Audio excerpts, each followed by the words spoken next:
একটি 22 তলা ভবন। দুপুর 1টা বাজে। হঠাৎ আকাশ ছুঁই ছুঁই ধোয়া, মানুষ জানালা দিয়ে ঝুলছে, কেউ আবার লাফ দিচ্ছে নিচে।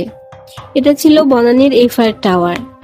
2019 সালের 28শে মার্চ, যে দিনটা বাংলাদেশের হৃদয়ে আতঙ্ক হয়ে লেখা থাকবে।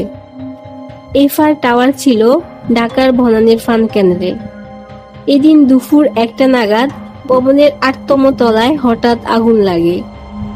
রেস্টুরেন্টের রান্নাঘর থেকে আগুন শুরু হয়ে ছড়িয়ে পড়ে পুরো ভবনে। অনেকেই তখন লাঞ্চ ব্রেকে ছিলেন, কেউ অফিসে, কেউ কফি শপে। একটি বুল, একটি সিগারেট অথবা বৈদ্যুতিক শর্ট, সার্কিট ছিল জীবনের বিপর্যয়। মাত্র 15 মিনিটের মধ্যে আগুন ছড়িয়ে পড়ে উপরের ফ্লোরগুলোতে। ভবনের ফায়ার এক্সিটগুলো ছিল অবরুদ্ধ।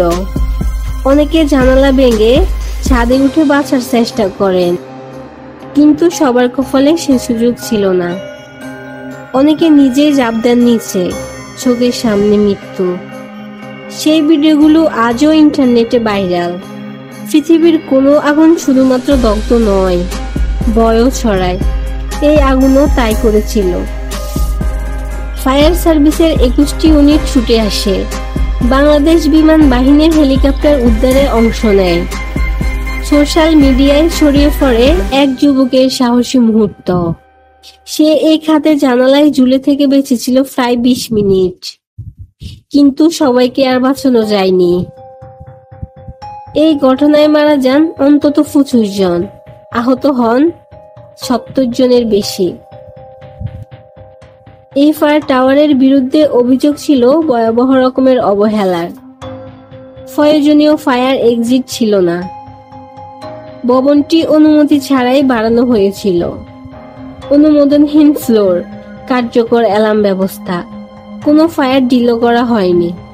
রাজুক ও ভবন মালিকদের গাফিলতি যেন একসঙ্গে মিলেই এই ঘটনার জন্ম দেয়।